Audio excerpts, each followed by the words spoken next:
Bonjour à Bonjour. tous, bonjour à toutes. Tac. Bonjour. Bonjour. Alors, bienvenue à ceux qui sont déjà présents pour ce webinaire. On va attendre quelques minutes que les petits retardataires se joignent à nous avant de commencer.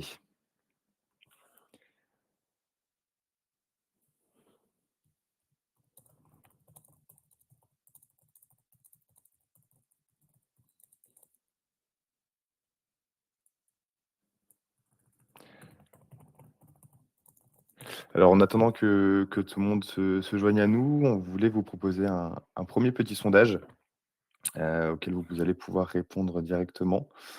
Je vais vous le soumettre. Euh, alors.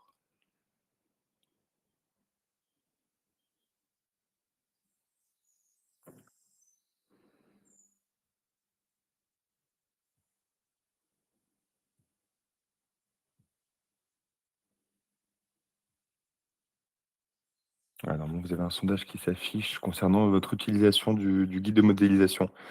C'est intéressant pour nous de savoir en amont de commencer ce webinaire si, c'est un guide qui est largement utilisé, ou pas auprès de nos différents utilisateurs.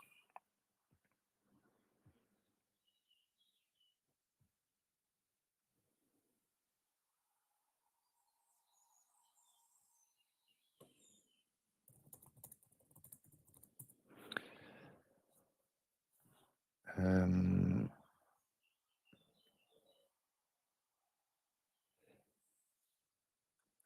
Florian, Aurélien, vous pensez qu'on peut attaquer ou on attend encore peut-être une minute? On Commencer attend à une 5 petite minute et peut-être? puis après Ouais, ouais. OK, super.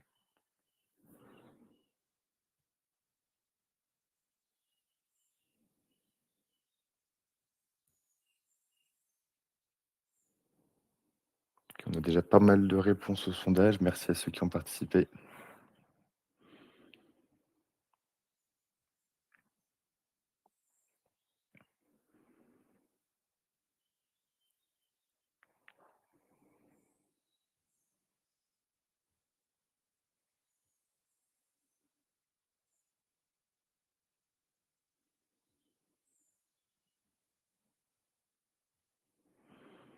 Allez, bon, il est 11h05. On va attaquer. Alors pour les réponses assez intéressant, on voit qu'il y a une bonne majorité qui n'a jamais utilisé le guide de modélisation, donc bon, c'est c'est d'autant plus intéressant de suivre ce webinaire. Florent, je te laisse peut-être, afficher la prochaine slide pour Ouais. introduire le contenu.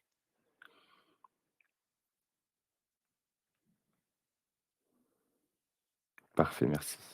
Alors on va commencer par se présenter, présenter les différents intervenants. Florian, je te laisse te présenter rapidement. Bah, du coup, moi, c'est Florian, je suis au support technique, donc je fais le support, donc vous avez pu, sûrement m'avoir au téléphone pour vos différents soucis, au niveau de Recostar, voilà pour moi. Ça fait maintenant 6 ans que je suis ici, donc bon, je commence à connaître un peu les logiciels, tout ça. Moi, je suis Aurélien Dalmas, responsable produit des solutions élec et gaz, donc entre autres, Atlas notamment.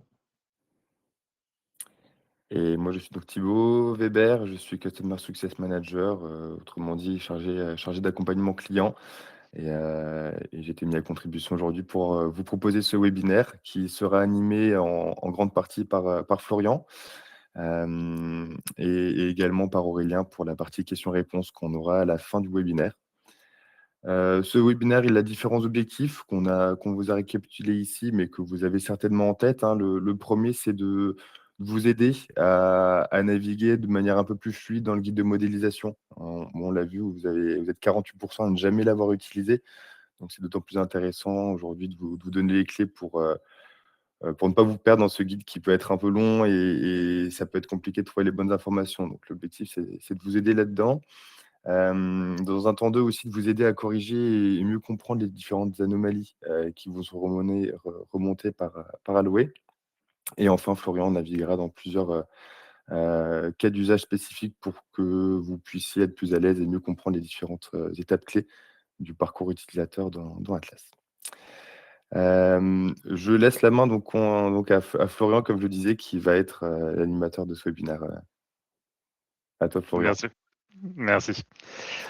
Du coup, on va commencer du coup dans un premier temps, je vais vous présenter un peu le guide de modélisation et surtout comment, lire les différents tableaux en fait qui présentent, dans le guide.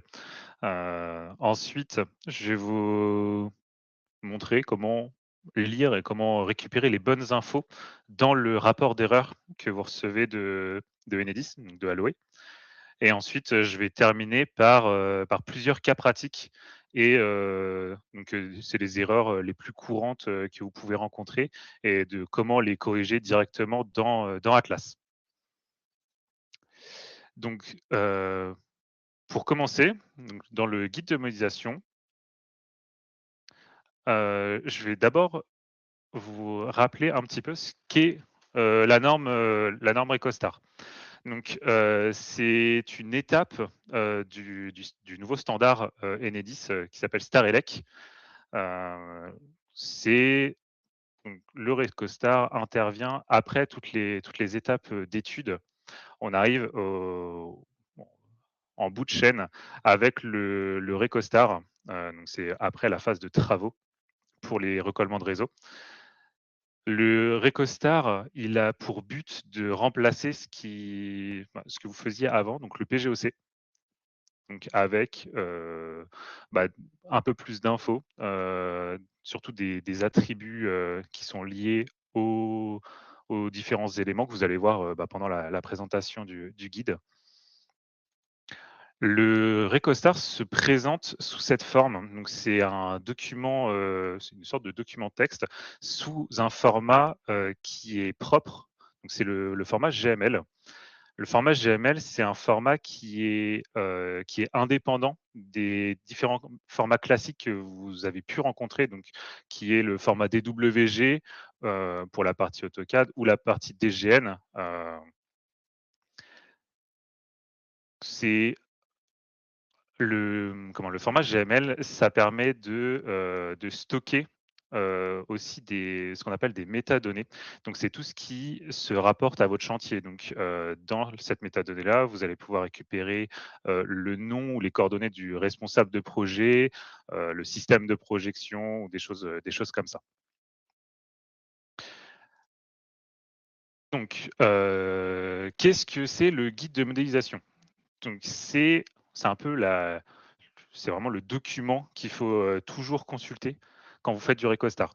Parce que c'est dedans où vous allez avoir, tout ce qui se rapporte à la norme et du coup les différents cas d'usage que vous allez pouvoir rencontrer.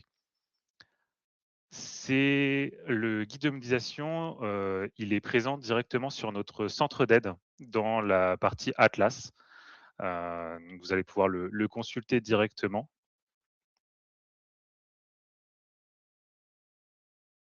Pour commencer, dans le guide de modélisation, on va commencer par les coffrets. Donc, il y a plusieurs types de coffrets donc, qui est représenté dans ce guide de modélisation. Dans un premier temps, on va avoir les coffrets de réseau, donc, comme les RMBT ou les CIB grand volume. Ensuite, on va avoir les coffrets de branchement et les points de comptage. Donc, je vais vous montrer dans un premier temps, les coffrets de réseau, comment est-ce qu'ils se représentent dans le guide de modélisation et je vais vous faire un parallèle avec ce que vous allez retrouver dans Atlas. Donc, dans le guide de modélisation, vous allez retrouver ce type de schéma. C'est, la représentation de la RMBT, donc là, pour l'exemple, la RMBT 600, où on va retrouver, notre conteneur qui se retrouve avec le petit schéma vert, enfin le petit carré vert. À l'intérieur, on va avoir ce qu'on appelle un nœud, donc le support de module et ensuite on a les liaisons avec les câbles. Dans Atlas, on a donc notre présentation du coffret RMBT et les différents attributs. Donc là, on va retrouver dans un premier temps le conteneur. Donc notre conteneur, c'est en vert, c'est le coffret, avec ses attributs qui lui sont liés. Et ensuite, on a le nœud qui est à l'intérieur, donc en bleu foncé, qu'on retrouve ici, avec ces différents attributs. Et pour terminer, on a, la partie en bleu clair qui est la liaison avec le nœud et les linéaires. Pour tout ce qui est RMBT, le guide de modélisation propose ce tableau-ci qui représente les différents cas de figure que vous pouvez rencontrer dans une RMBT. En fonction de votre cas terrain, il faut se référer à la bonne ligne. Et du coup, on retrouve notre nœud et notre coffret. Dans Atlas, chaque cas est représenté. À savoir aussi, c'est que pour les RMBT, ce qui est très important, c'est dans tous les cas, vous avez un support de module. Donc si dans vos plans, vous avez des RMBT, il n'y a aucune exception. Les RMBT, il y a forcément au moins le support de module tout seul. C'est tout. On le voit bien ici dans les 4 lignes. Le point commun, c'est vraiment le support de module. Ensuite, je vais vous parler des coffrets de branchement. J'ai pris pour exemple une cible. Au niveau du schéma, on retrouve quelque chose d'assez similaire au RMBT. Donc, le conteneur qui se retrouve en vert, le nœud qui est en bleu foncé et les liaisons réseau avec les câbles électriques en bleu clair. Donc, dans Atlas, pareil, ça va être notre coffret cible avec notre attribut où on retrouve notre coffret en vert, donc notre conteneur, avec ses attributs, et ensuite le nœud qui lui est associé avec ses attributs aussi et ses liaisons au câble.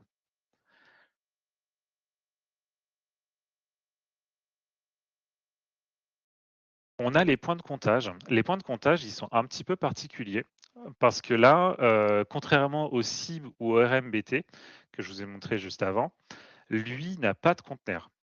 Il est donc le nœud est physique. Dans Atlas, ça va se présenter directement comme un symbole. Donc là, si on prend le point de comptage pour ce type de coffret, on va se retrouver directement avec le nœud de point de comptage.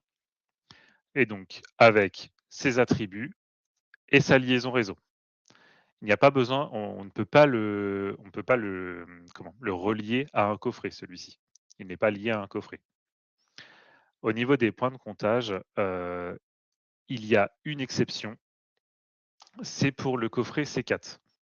Le coffret C4, lui, a un conteneur et plusieurs nœuds à l'intérieur.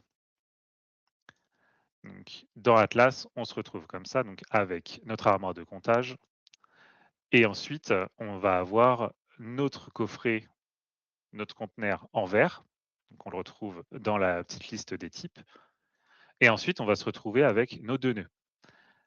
Chaque conteneur peut contenir plusieurs nœuds. On n'est pas limité en nombre de nœuds. Juste, il faut bien respecter ce que nous dit le guide de modélisation.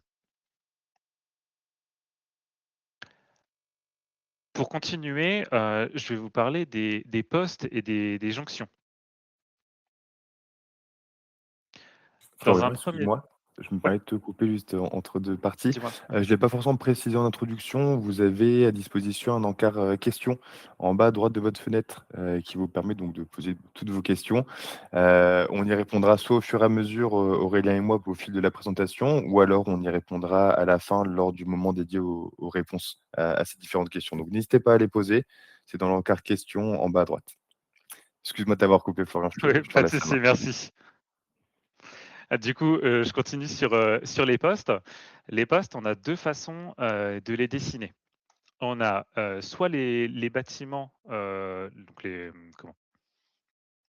soit le bâtiment technique directement, ce que vous voyez sur la gauche, ou alors directement bâtiment en façade, donc que ce soit, en façade de bâtiment, voilà. Dans le guide de modélisation, nous avons, hop, le schéma suivant. Donc on retrouve notre conteneur qui, ce coup-ci, n'est pas un coffret, mais le bâtiment technique. et à l'intérieur, notre nœud qui est un poste électrique. Et sur chaque côté, toujours en bleu clair, nos liaisons, câbles. Dans Atlas, donc vous allez retrouver c'est la modélisation, c'est la même que ce que vous voyez, sur la gauche et ensuite on va retrouver nos différents attributs. Donc là, on va retrouver notre bâtiment technique en vert avec ses différents attributs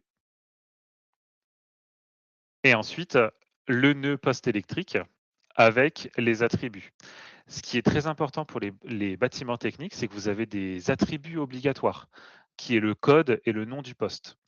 Il faut bien faire attention parce que Aloe, contrôle, ce qui est indiqué dans ces 2 champs. Donc il faut bien les renseigner. Donc voilà, là on a notre liaison. Au niveau des câbles, on n'est pas limité en nombre de câbles, du moment où on respecte, toujours pareil le guide de modélisation. On va continuer sur les jonctions. Alors, les jonctions, au niveau représentation, sont assez similaires aux aux points de comptage qu'on a vus tout à l'heure. Donc ils n'ont pas de conteneur. La boîte de jonction ou de dérivation est elle-même un conteneur. Le nœud est un conteneur. Donc nous avons, hop, en bleu notre nœud, donc jonction, et ensuite on a de chaque côté notre liaison avec le câble. Vous allez voir, au niveau des schémas, tout se répète tout se répète, très, très souvent. Ils ont gardé toujours le même principe avec, les mêmes couleurs, ce qui est beaucoup plus simple à lire. Au niveau de Atlas, donc il se présente comme ceci, le symbole de boîte de jonction et au niveau de ses attributs, on a une petite, spécificité au niveau des boîtes de jonction, c'est que, la boîte de jonction attend du matériel. Ce qu'on retrouve ici, avec le fabricant, le modèle, le numéro de série et le numéro de lot. Par défaut, ce champ ne peut pas être vide. Aloe attend forcément, des éléments dans ces champs-là. Il y a un cas, où on n'a pas besoin de matériel, c'est si la boîte est, en statut en projet. Dans ce cas-là, on n'a pas besoin de matériel. Sinon, il faut absolument toujours avoir, quelque chose dans le champ.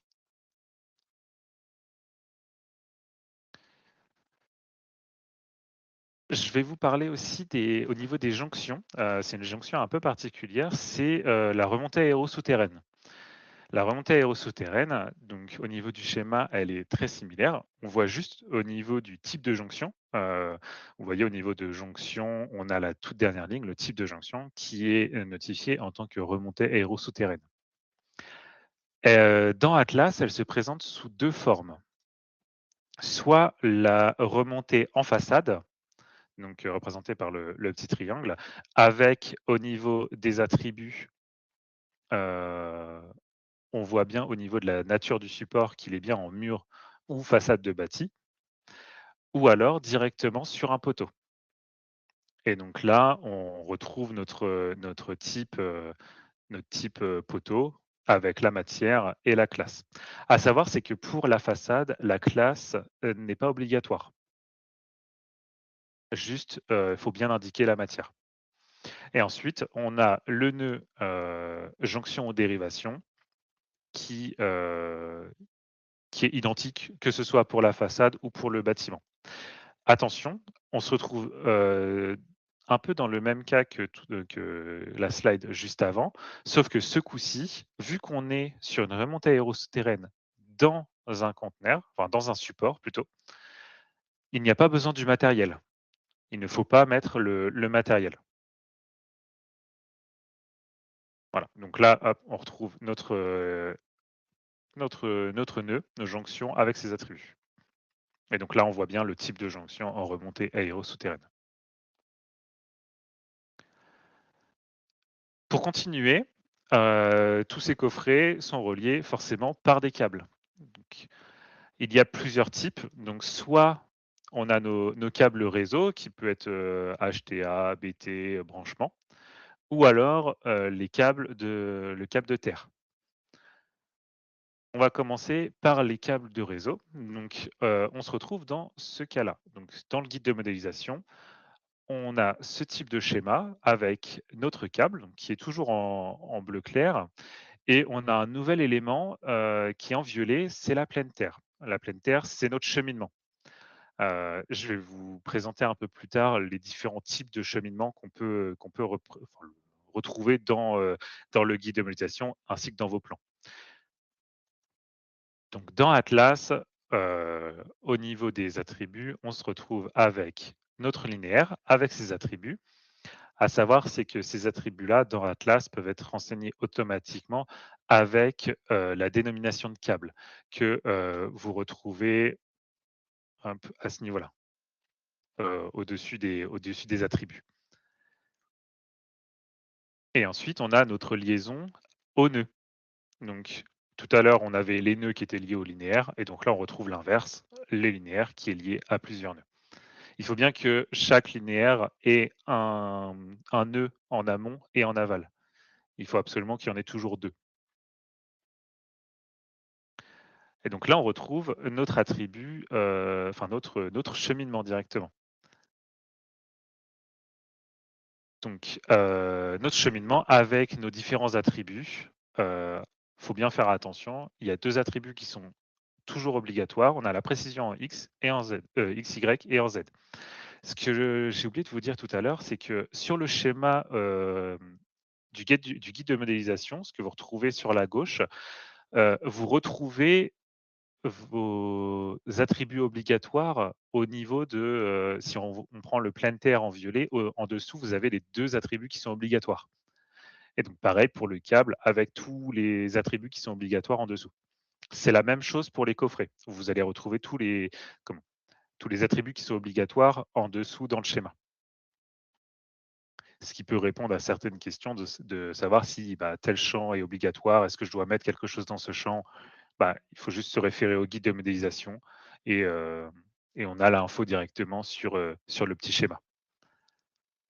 À savoir, c'est qu'un câble peut avoir plusieurs cheminements qui se suivent.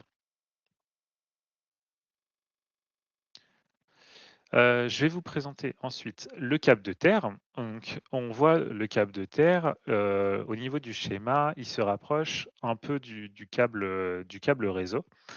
La petite subtilité du câble terre, c'est que si on a un câble de terre, forcément, il est lié à un coffret ou à un conteneur et il lui faut absolument un nœud terre à l'intérieur. Donc on a un nœud on le retrouve comment? Dans le schéma, on a notre coffret avec un nœud de terre et ensuite on a notre câble de terre qui part, qui part de ce coffret. Dans Atlas, on a 2 façons de représenter les câbles de terre. Enfin, il y en a plus, mais moi je vais vous présenter surtout, 2 façons de les dessiner. On a dans un premier temps, au milieu, on a, les câbles de terre qui sont reliés à un coffret et dans un second temps à un bâtiment technique. Donc c'est les ceintures équipotentielles. Dans les 2 cas, on se retrouve avec notre câble en bleu, avec, notre câble de terre et ses attributs. Donc en fonction de l'attribut du dessin qu'on met, pardon, on va lui changer la fonction du câble. Donc là, par exemple, sur mon exemple, c'est une mise à la terre, mais si j'avais pris celui du bâtiment technique, ce serait, une ceinture équipotentielle. On peut le notifier à ce niveau-là. Et ensuite, on a notre nœud de terre qui, lui, est lié dans le coffret. Et donc, on le retrouve avec notre nœud en bleu et notre liaison avec notre câble de terre en bleu clair.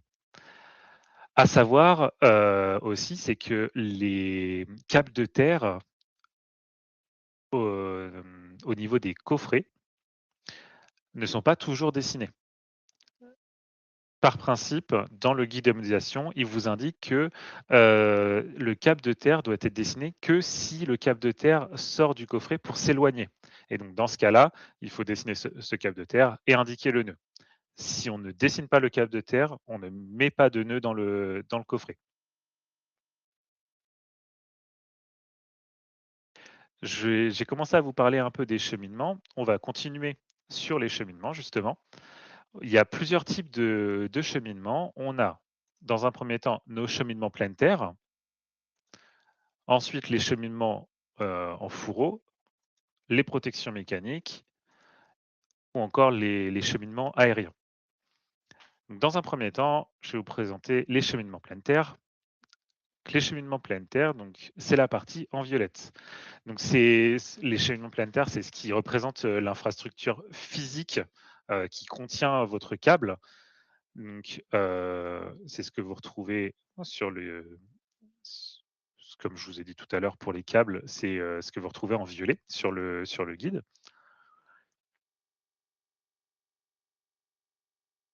Donc là, on a on a au niveau du cheminement de pleine terre, il est pas représenté physiquement, pardon. C'est un comment? C'est un cheminement qui est «virtuel» entre guillemets. Donc on peut le consulter quand on consulte le câble, mais on ne le voit pas graphiquement sur le plan. Là, dans mon exemple, je l'ai sélectionné, on le voit dans ma table attributs que je suis sur le cheminement planétaire. Donc là, il me surligne le cheminement que j'ai sélectionné directement en vert dans Atlas. Donc on retrouve nos attributs, comme on a vu tout à l'heure, avec évidemment les précisions qui sont obligatoires et les 3 autres qui sont optionnelles. À savoir, c'est que vous avez aussi les profondeurs atypiques. Celui-ci, il faut les renseigner si vous avez justement des profondeurs atypiques au niveau de vos payloads. Ensuite, on a notre cheminement en fourreau. Au niveau du schéma, on retrouve toujours la même chose avec notre cheminement qui est en violet, avec ses attributs obligatoires et sa liaison avec le câble. Au niveau de Atlas, ce coup-ci, il est dessiné, il est représenté en orange. Donc là, vous avez la représentation dans Atlas, que ce soit aussi bien au niveau BT ou HTA, le fourreau, c'est le même. Ce qui va changer, ça va être au niveau des attributs qu'on va lui renseigner.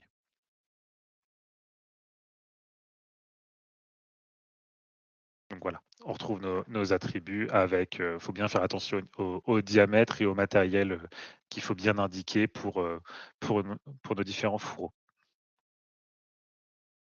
Ensuite, on a nos protections mécaniques. Au niveau du schéma, on retrouve le même que pour nos différents cheminements. Par contre, pour les protections mécaniques, c'est très similaire au fourreau. Donc il a besoin aussi de ces attributs obligatoires matériels. Ce coup-ci, il n'y a pas comment? Pardon, oups. Il n'y a pas le diamètre, pardon, désolé. Il y a pas le diamètre, il y a juste le matériel à indiquer. Voilà. Donc il est représenté comme sur mon petit schéma en noir. Et donc là, on retrouve notre cheminement en violet. Il y a un petit cas particulier avec les fourreaux et les protections mécaniques qui est indiqué directement dans le guide de modélisation. C'est les cas où vous avez une protection dans le cas où vous avez eu et une protection et un fourreau qui se chevauchent, comme dans mon exemple ici. Il faut bien faire attention, c'est que les 2 ne peuvent pas être superposés. Et dans le guide, il nous indique bien que si vous avez une protection mécanique et un fourreau, il faut privilégier la protection mécanique. Donc là, dans mon exemple, j'ai un fourreau sur toute la longueur et une protection mécanique au milieu. Donc j'ai arrêté mon fourreau au début de la protection et j'ai redémarré un nouveau fourreau après ma protection. À savoir, c'est que, vous avez peut-être rencontré ce type de cas, aujourd'hui, avec des erreurs qui vous remontaient. On a sorti une nouvelle version de Atlas 2027 qui corrige cette petite anomalie qu'on avait dans ce type de cas particulier. Et pour finir au niveau des cheminements, on a les cheminements aériens. Les cheminements aériens, ils sont très similaires aux pleines terres. Donc, c'est des cheminements qui sont virtuels, donc on ne les voit pas graphiquement sur votre plan et ils sont dessinés à partir du moment où vous dessinez, du câble aérien entre 2 supports. Donc là, on voit, notre nœud avec les différents attributs. On va continuer sur, le rapport d'anomalie. Vous avez sûrement tous déjà eu affaire à ce petit document Excel avec, vos différentes erreurs, avec, les erreurs bloquantes, fortes, moyennes et basses. Donc dans ce tableau-là, il y a plusieurs informations qui vont beaucoup nous intéresser pour, pouvoir, résoudre nos erreurs. Donc on retrouve dans un premier temps, notre première colonne avec le numéro d'erreur. Enedis a mis à disposition un document, un document qui répertorie toutes les erreurs. Vous allez aussi le retrouver sur notre centre d'aide, au même endroit que, le guide de modélisation. Et donc avec ce numéro d'erreur-là, vous allez pouvoir, aller dans ce document et retrouver, un petit peu plus de détails sur l'erreur, que vous rencontrez dans votre, dans votre rapport d'erreur. Ensuite, on a la criticité de votre erreur. À savoir, c'est que tout ce qui est bas et moyen ne bloque pas la conformité de votre plan. Par contre, tout ce qui est fort et bloquant, heu, doivent être corrigés pour avoir un plan conforme. Autre petite chose, c'est que si Aloe voit une erreur bloquante, il va arrêter le traitement et vous envoyer le rapport d'erreur pour corriger cette erreur bloquante-là. Ça ne veut pas dire qu'il ne reste pas d'autres erreurs, dues à la première vérification. C'est juste que, Aloe a arrêté le traitement, là où ils ont vu l'erreur et vous l'ont envoyé directement. Donc il faut bien, faut pas être étonné si vous corrigez cette erreur-là, que vous renvoyez votre plan et que vous recevez de nouveau d'autres erreurs que vous n'aviez pas vues avant. Ensuite, on a, la colonne cause. C'est un peu le nom, le le descriptif de l'erreur. C'est vraiment le nom de l'erreur, en un peu plus décrite. À partir de cette colonne-là, on peut déjà un peu, deviner d'où vient l'erreur. Mais ce qui va nous intéresser, ça va être les colonnes un peu plus loin, qu'on va avoir le type d'objet. Donc, ça va être l'objet sur lequel il est en erreur. On peut, très bien avoir, soit le cheminement, soit la géométrie. Donc la géométrie, c'est le cheminement justement. On peut voir, par exemple, si c'est le câble, on voit là dans mon exemple, j'ai aussi bien le bâtiment que le câble, que la géométrie. Ensuite, on a l'idée GML. Ça, c'est un des éléments les plus importants dans le rapport d'erreur. Parce que ça vous dit exactement quel est, l'élément qui pose souci. Donc là, par exemple, si on prend mon erreur, forte, nœud réseau manquant, on sait que c'est sur tel objet. Dans certains cas, on a, donc l'idée GML va pas suffire parce qu'il va nous dire: «Bah, ton erreur, elle est sur tel linéaire» et donc, dans ce cas-là, c'est plutôt l'idée associée qui va nous intéresser. L'idée associée, c'est, dans le cas où on a un payload, par exemple, qui est en erreur. L'idée GML va me dire: «Bah, ton erreur, elle est sur tel linéaire» et donc l'idée associée va me dire: «Bah, c'est tel payload qui est associé à tel linéaire». Donc, c'est l'idée dans l'idée associée qui va nous intéresser plus que l'idée GML. Et ensuite, on a aussi la colonne info. Donc, ça nous donne un peu plus d'infos sur le type d'erreur qu'on rencontre. Il faut toujours regarder si on n'a pas des infos dans cette colonne-là. Parce que sur certains cas, on peut avoir des coordonnées exactes de où se situe notre erreur. Ou alors un peu plus de précision sur l'erreur. On regarde là, par exemple, au niveau de l'erreur basse avec le Z non défini, il me donne exactement les coordonnées, le X, le Y de l'élément qui est en erreur. À partir de ça, on va passer au cas pratique directement sur Atlas. Je vais vous en présenter 5. Donc, dans un premier temps, je vais vous parler des erreurs de mise à la terre, surtout au niveau des postes, des postes électriques. Ensuite, je vais vous parler des pêleurs manquants. Heu, En troisième, des éléments qui ont des IDGML identiques. Ensuite, les supports aériens et pour finir, les erreurs au niveau des fourreaux. Alors pour commencer, voilà, je vais vous présenter l'erreur qui s'appelle «La géométrie n'est pas valide». Donc on va avoir, dans notre rapport d'erreur, une erreur qui s'appelle «La géométrie, n'est pas valide» et c'est une erreur qui est bloquante. On voit que c'est sur notre pleine terre, donc dans le type d'objet. Donc là, on récupère notre IDGML et dans Atlas, on va dans l'éditeur par IDGML. Ce qui va nous montrer directement l'élément qui est en erreur.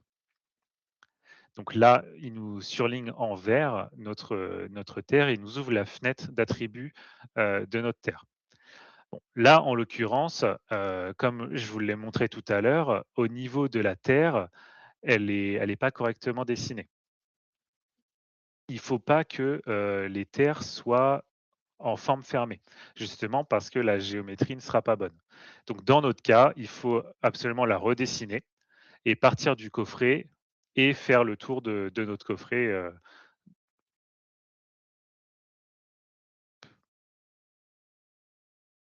à savoir, c'est que vous avez 2 façons de le fermer. Soit vous le fermez sur l'avant-dernier payload, comme sur l'exemple ici, ou alors, vous raccordez votre payload, enfin votre câble plutôt, directement sur le bâtiment technique. Et là, dans ce cas-là, les 2 cas sont valides parce qu'au niveau de la géométrie, on ne sera plus en forme fermée, mais en linéaire simple. Donc là, c'est ce que je vous disais, on a des attributs qui sont obligatoires. Atlas vous le dit directement et donc là, j'ai juste à renseigner mes attributs.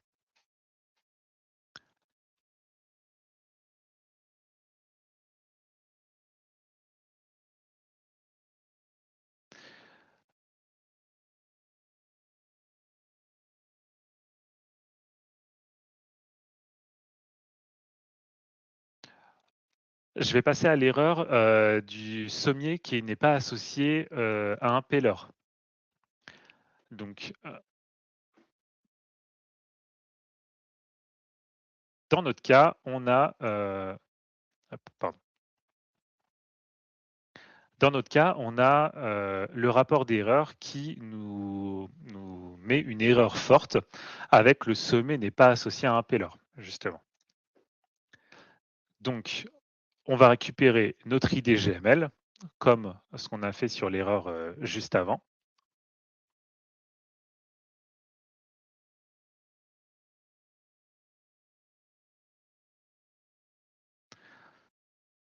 Et là, on voit qu'on a un petit souci. C'est ce que je vous disais tout à l'heure. Là, il nous montre directement le linéaire et pas l'endroit où il manque le payload. Donc, on va retourner dans notre rapport d'erreur et ce coup-ci, on va récupérer directement les coordonnées parce que dans la colonne info, il nous donne les coordonnées exactes de l'élément en question.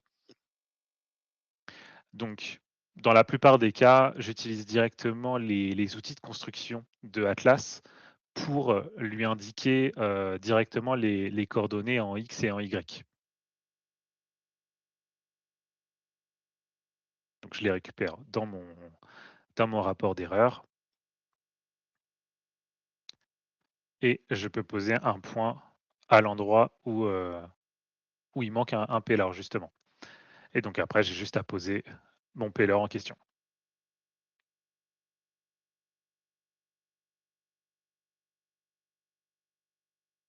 L'erreur que je voulais aussi vous montrer, donc je vais avoir 2 cas pour celui-ci, c'est, le cas où j'ai 2 éléments qui possèdent le même IDGML. Dans le 1er cas, dans Atlas, on ne peut pas copier-coller des éléments, par exemple des payloads. Je prends cet exemple-là parce que du coup, sur l'erreur d'avant, s'il nous manquait des payloads, on a tendance à prendre le payload d'à côté et le copier. Dans Atlas, ça ne peut pas fonctionner puisque du coup, ça copie aussi l'IDGML de l'élément. Donc, dans notre cas, on voit qu'on a une erreur bloquante avec 2 objets ont le même IDGML. On voit que c'est un point de levée, donc c'est le payload. Il nous donne il nous donne l'IDGML d'un des payloads, enfin du coup l'ID du doublon. Donc dans ce cas-là, je peux me rendre dans le contrôle, regarder où est-ce qu'il se situe. Et donc dans mon cas, je vais supprimer ce payload qu'il m'a montré et en reposer un.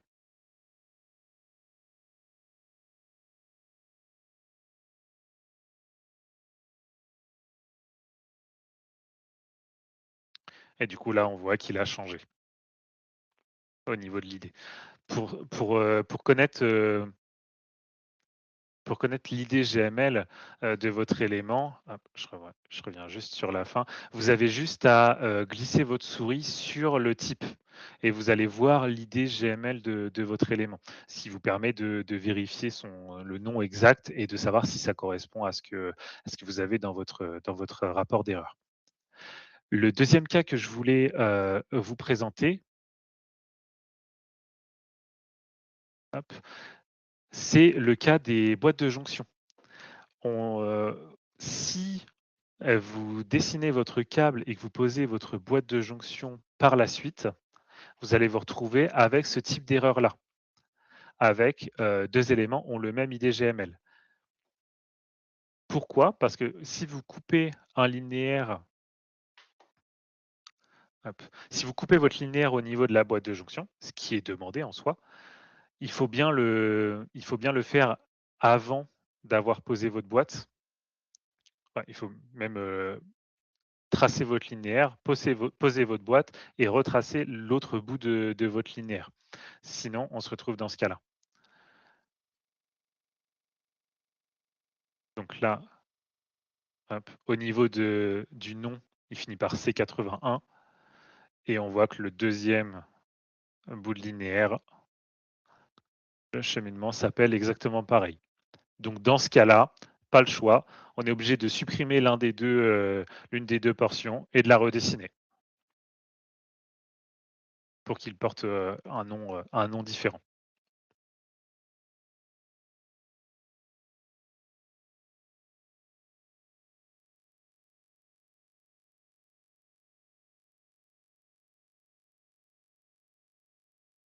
Et là, hop, si on le consulte, on voit qu'il finit peu par C81, mais E2E.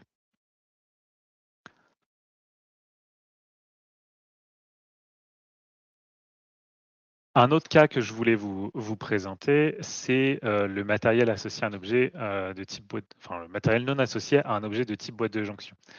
C'est le cas où vous mettez du matériel dans les remontées aérosouterraines, par exemple. Donc là, on se retrouve avec notre erreur, la boîte de jonction, on récupère notre IDGML.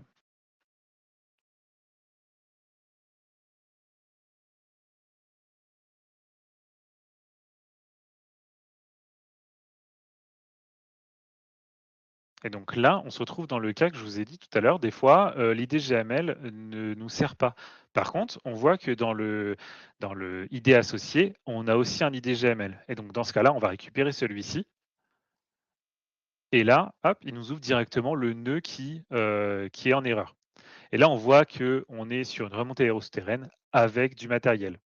Donc dans ce cas-là, obligé de supprimer le nœud et de le recréer, sans le matériel ce coup-ci.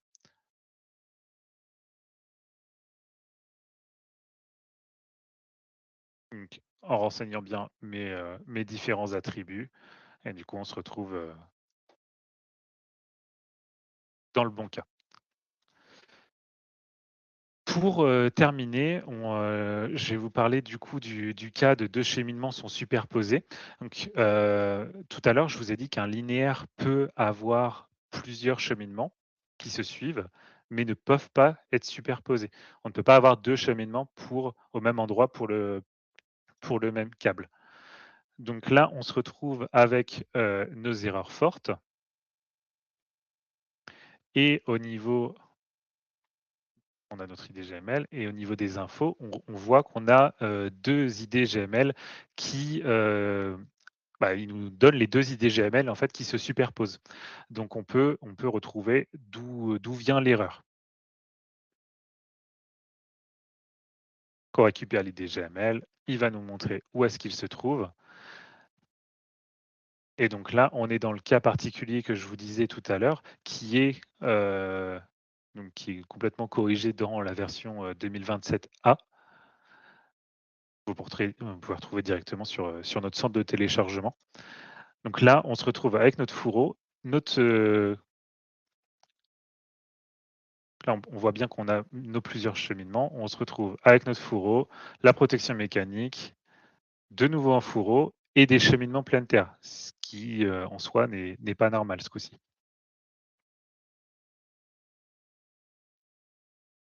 On se retrouve avec 2 cheminements pour le même câble, au même endroit, ce qui n'est pas possible.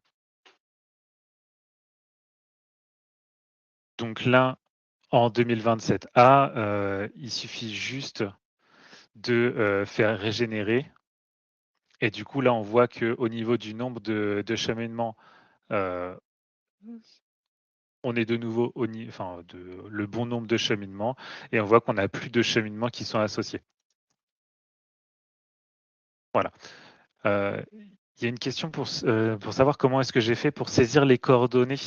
Je vais juste revenir sur mon cas. C'était celui-ci. Dans Atlas,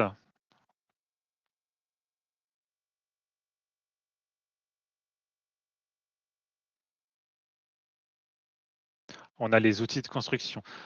C'est en haut au niveau de système, vous avez la petite équerre avec le stylo. Je vais vous remontrer.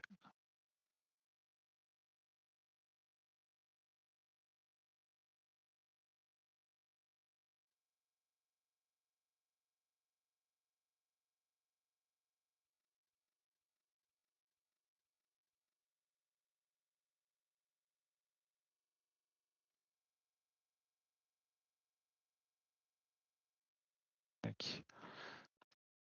Donc là, voilà, c'est au niveau du petit stylo en haut. Et ensuite, j'ai cliqué sur XY à côté de la croix en rouge et noir.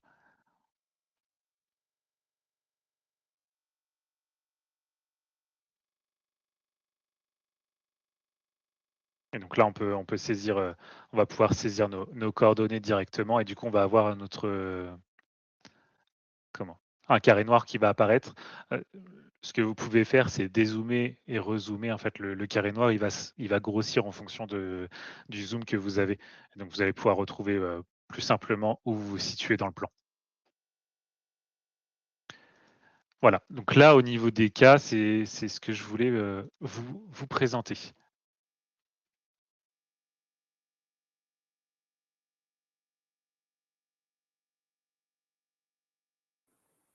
Merci beaucoup, Je Florian. je te laisse Merci, ouais, reprendre. ouais, c'était super complet. Merci beaucoup. Alors, on espère que ça a répondu à la plupart de vos questions. Si toutefois vous en avez encore, n'hésitez pas à les poser dans l'onglet questions qui est en bas à droite. On va se prendre un temps pour y répondre juste après. J'ai vu qu'Aurélien a pris le temps de répondre à pas mal de questions qui étaient venues au fil de l'eau. Avant de passer à la partie questions-réponses, je voulais vous parler de trois éléments. Tout d'abord, le centre d'aide.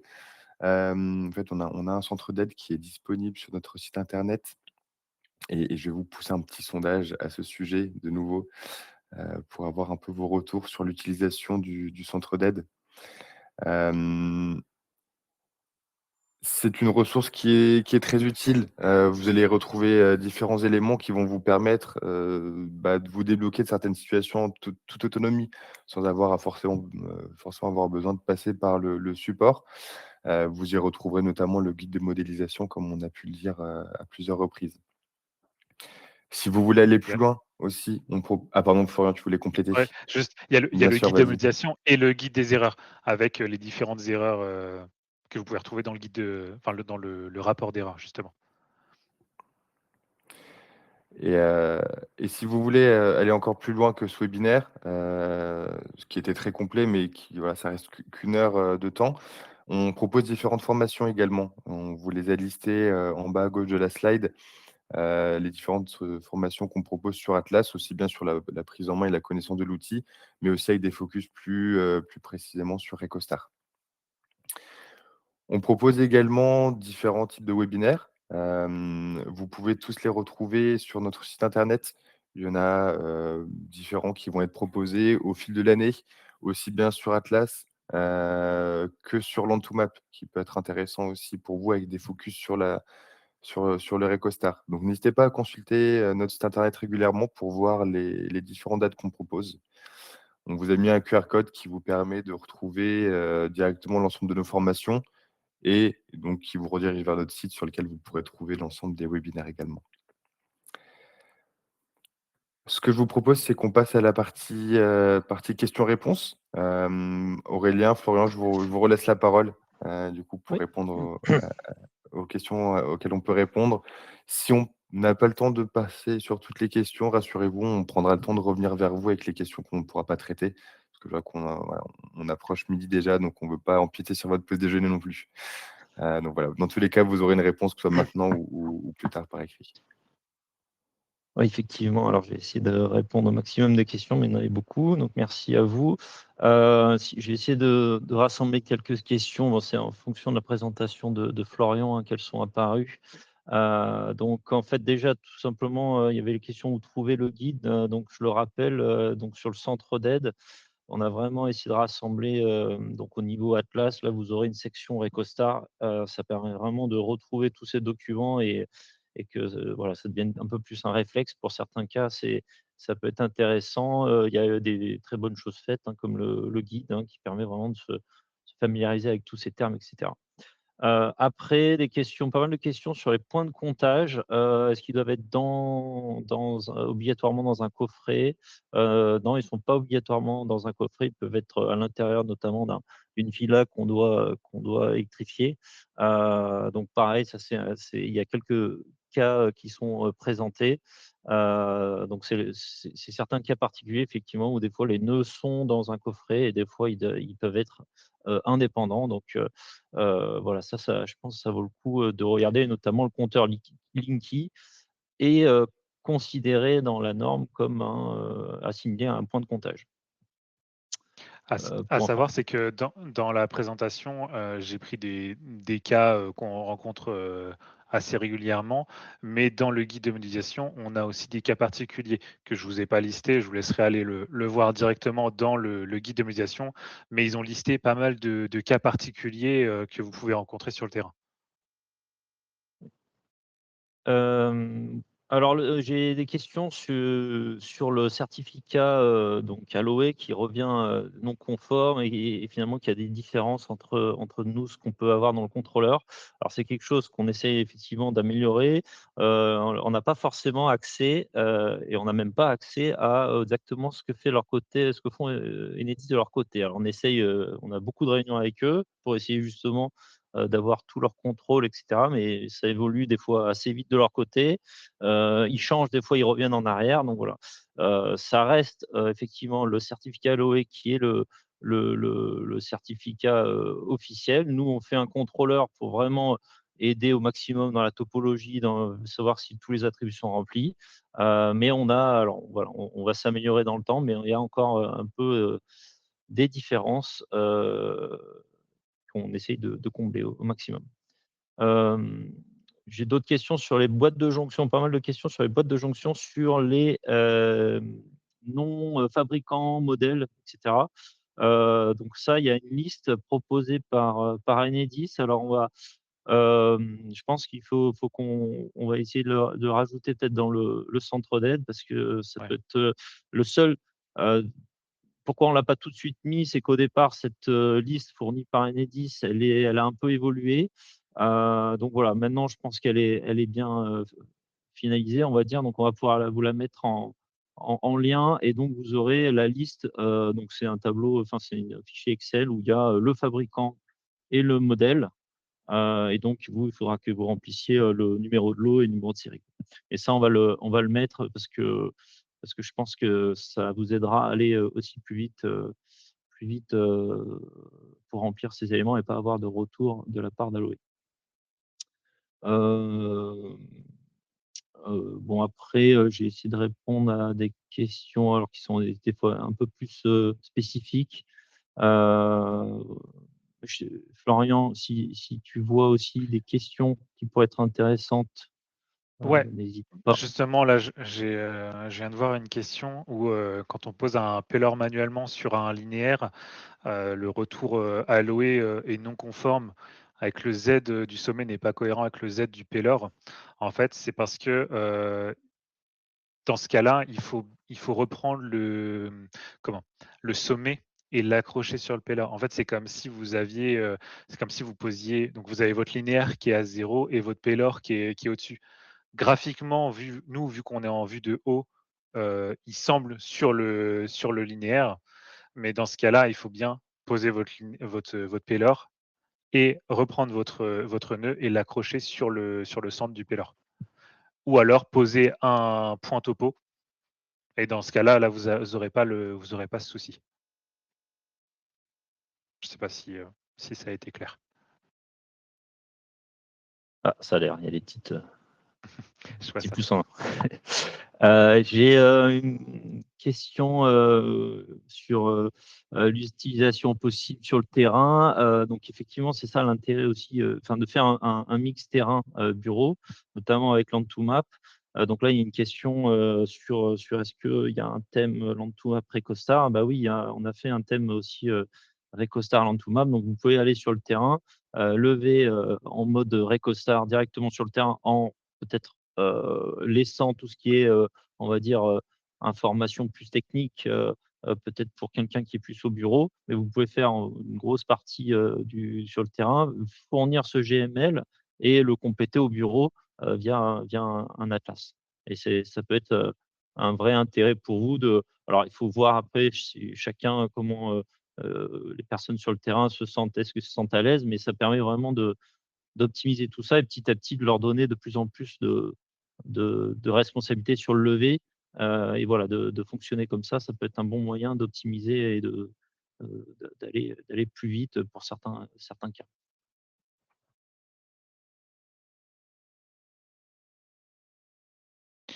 Heu, je vois plusieurs questions par rapport à la version d'Atlas. Pour le coup, je vous recommande très fortement d'être sur la version qui est sortie, en début de semaine dernière, donc la 2027A que vous avez directement sur notre centre de téléchargement.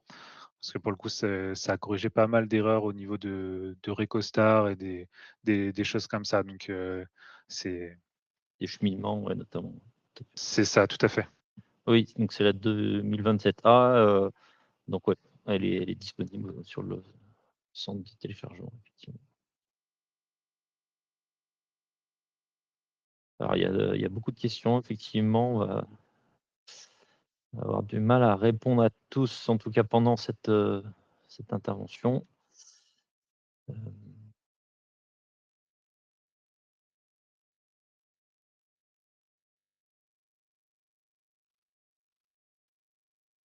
Alors, bon, là, je le redis, on nous pose la question: «Est-ce qu'on pourra revoir ce webinaire?»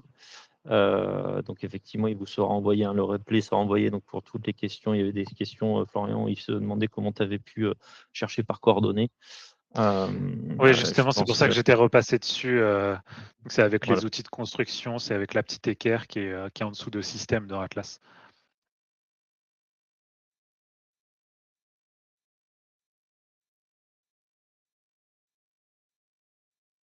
Alors je vois aussi, question sur les formations, Recostar, ben, Land2Map par exemple, effectivement, il y a des formations aussi, Recostar sur Land2Map qui sont assez proches de ce que pu montrer Thibaut, là c'était sur Atlas, mais c'est pareil, hein, ça dépend aussi de votre, avancée sur le logiciel. Si vous êtes, bien à l'aise sur le logiciel, et ben, en fait, c'est une journée, plutôt une journée, comme on le voit là avec du complément pour le Recostar. Donc on s'intéresse vraiment, on focalise là sur l'usage, l'intégration du Recostar dans nos logiciels. Donc comment, gérer les connexions, comment, ajouter des attributs, comment vérifier, comment corriger, voilà tout le workflow. Donc c'est généralement une journée, c'est pour des gens, voilà, qui maîtrisent déjà, l'outil. Et puis pour ceux qui, voilà, qui sont un peu plus, heu, nouveaux, dans la solution, bah, je pense notamment, à un Land2Map. Bah, effectivement, il faut aussi déjà, comprendre comment se connecter à un GPS, et cetera. Comment, enfin comment lever sur le terrain avec les points de décalage et cetera. Donc, là, c'est un peu plus sur un ton un peu plus long. Ça, voilà, il ne faut pas hésiter à nous contacter pour voir ce qui pourrait convenir le mieux en termes de formation.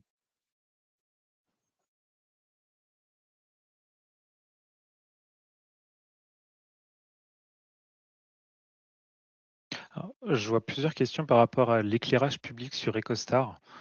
Pour le moment, il y a rien qui concerne l'éclairage public, en tout cas, pas à ma connaissance, pour le moment. Alors il y a en fait, il y a un modèle effectivement, qui commence à être, un peu mis en avant, mais effectivement, c'est pas bon, ça nécessite d'avoir, bah, effectivement un syndicat ou qui pousse un peu ça, et mais normalement le format, en tout cas, est prêt, à terme à recevoir, les autres réseaux comme l'éclairage public, la signalisation et cetera.